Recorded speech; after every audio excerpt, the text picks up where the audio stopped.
नाज़रीन इकराम, तालिबान की हुकूमत का इस वक्त कबाड़ा हो चुका है, लेकिन तालिबान रजीम शरारतों से बाज नहीं आ रही। सीज फायर का ऐलान तो हुआ, लेकिन अफगान तालिबान ने एक नई शरारत कर दी है और इससे यह वाज़े होता है कि बहुत बड़े पैमाने पर शरंगेजी जो है वो प्लान हो रही है। पाकिस्तान ने भी बहुत वाज़े और clear cut messages cease fire के हवाले से दे दिया है। रात गए भी कुछ पुरस्कार डेवलपमेंट्स हुई हैं और इस सबके अंदर तालिबानी एयरफोर्स रीसर्फेस कर रही है, यानी अफगानिस्तान के पास एयरफोर्स जो थी, जो कि तालिबान के हुकूमत में आने के बाद डिसफंक्शनल हो गई, अब एक मरतबा फिर अफगान तालिबान जो है उसे ऑपरेशनलाइज करने की कुछ कोशिशों में मसरूफ अमल नजर आ रहे हैं and obviously they want to use it against Pakistan. लेकिन किस तरह से तालिबानी एयरफोर्स का पाकिस्तान ने कबाड़ा निकाल दिया है, इस हवाले से भी कुछ डिटेल्स हैं, इंटरेस्टिंग हैपनिंग्स हैं। अगर अभी तक आपने इस वीडियो को लाइक नहीं किया तो लाइक जरूर कर दें। आपके लाइक्स और कमेंट्स हमारे लिए बहुत ज्यादा इंपॉर्टेंट हैं। जिन लोगों ने चैनल को सब्सक्राइब नहीं किया वो सब्सक्राइब भी कर लें और कमेंट सेक्शन में पाकिस्तान जिंदाबाद का नारा आपने लाजमी कमेंट करना है।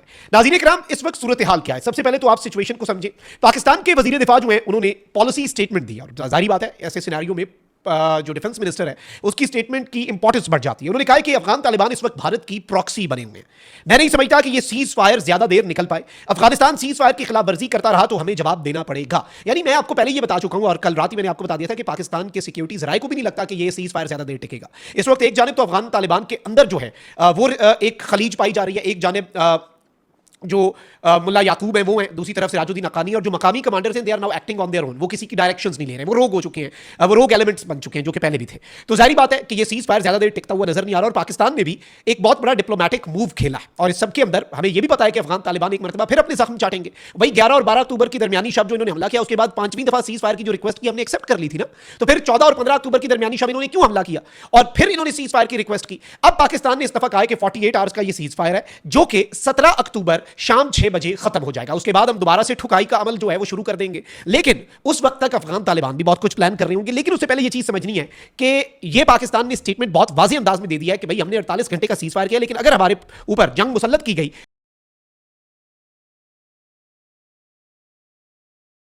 तो जवाब देना हमारा हक है। और यह स्टेटमेंट देना कि अफगान तालिबान इस वक्त भारत की प्रॉक्सी बने हुए हैं, तालिबान के फैसले इस वक्त दिल्ली से स्पॉन्सर हो रहे हैं, इस वक्त काबुल दिल्ली की प्रॉक्सी वॉर लड़ रहा है, भारत के जहाज गिराए जाने की गवाह पूरी दुनिया है और अब भारत उस हजीमत को मिटाने के लिए इन्हें आगे कर रहा है। और इस सबके अंदर नाज़रीन इकराम मैं आपको यह बताऊं कि यह पाकिस्तान के डिफेंस मिनिस्टर का मेन स्ट्रीम मीडिया पर आकर यह बयान देना, इसकी इंपॉर्टेंस ज्यादा है। और इसमें यह अहम चीज है नाज़रीन इकराम के इन्होंने कहा कि अफगान तालिबान की नीयत ही नहीं कि यहां अमन हो। अगर इन्होंने जंग को बढ़ाया तो हम अपनी पूरी ताकत से जवाब देंगे। कुछ दोस्त मुबालिक गुफ्तगू शनीद की बात कर रहे थे, तब हमने फैसला किया था कि वहां जाकर बात करें। वीजों के लिए उनको कहा था, लेकिन जंग शुरू हुई तो हमने अपनी वीजा दरखास्तें जो हैं वो भी वापस ले ली। अब एक चीज सबसे इंपॉर्टेंट है नाज़रीन इकराम के इस वक्त अफगान तालिबान जो है उन्होंने एक और वारदात डाली।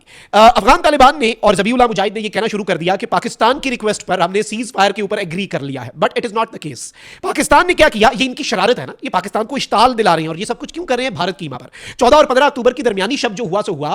15 अक्टूबर यानी कि गुज़श्ता रोज दिन में इन्होंने स्पिन बोल्दक में चमन में जो वारदात डाली वो सिर्फ और सिर्फ इसलिए थी ताकि हम तुन के रख दें इन्हें, और फिर हमने तुन के रखा। लेकिन ये इंडिया जो है, पाकिस्तान हैड रिपोर्ट्स कि भाई इंडिया जो है वो इस सब के अंदर एडवेंचर करने जा रहा है। पाकिस्तान ने इसलिए सेंट्रल पाकिस्तान में अपनी एयर स्पेस जो है वो भी बंद की है। इसमें रीडिप्लॉयमेंट हो रही है, मोबिलाइजेशन हो रही है, कुछ बहुत इंपॉर्टेंट चीजें हो रही हैं। लेकिन इस वक्त अफगान तालिबान जो है वो शरारत से बाज नहीं आ रहे। अभी भी ये अपनी मिलिट्री की डिप्लॉयमेंट करेंगे, वी नो दिस। इन्होंने 3 दिन लगा के की ना, फिर कल इन्हें फिर फेंटा पड़ गया। हमारे लिए कोई इशू नहीं है। और पाकिस्तान ने भी जो इनके साथ किया है उस हवाले से भी मेरे पास कुछ डिटेल्स है। लेकिन पहले मैं आपको ये बता दूं कि इस वक्त अफगान मीडिया ये कंफर्म कर रहा है और and I have talked to a lot of Afghan journalist, वो ये बता रहे हैं कि तालिबानी रजीम ने रिस्ट्रिक्शंस लगा दी हैं सोशल मीडिया के ऊपर कि भाई कोई भी वीडियोस जो हॉस्पिटल्स की हैं काबुल में और कंधार में, इन हॉस्पिटल्स की कोई वीडियोस दिखाने के ऊपर पाबंदी है, क्योंकि जो डिस्ट्रक्शन हुई है वो अनमैच्ड है। और जो पाकिस्तान ने इनके साथ किया है दिन की रोशनी में, वो इनके साथ रात की तारीकी में भी नहीं हुआ। ये आप कहीं लिख के रख लें। और अब ये शरारतें कर रहे हैं, कह रहे हैं कि जी पाकिस्तान ने सीज फायर की दरखास्त की, ये हो गया वो हो गया। भाई हमने डॉक्यूमेंट इनका जारी कर दिया, यानी इनकी मजीद रुसवाई का सामान जो है वो पाकिस्तान ने पैदा कर दिया और पाकिस्तान ने इनकी तरफ से जो सीज फायर की दरखास्त के लिए एक लेटर है वो लेटर पब्लिक कर दिया कि भाईजान सीज फायर की आपने दरखास्त की थी और हम दोबारा से we are ready to unleash hell on you. ये याद रखें। और पाकिस्तान की स्ट्रैटेजी के पीछे भी कुछ ऐसी चीजें भी हैं।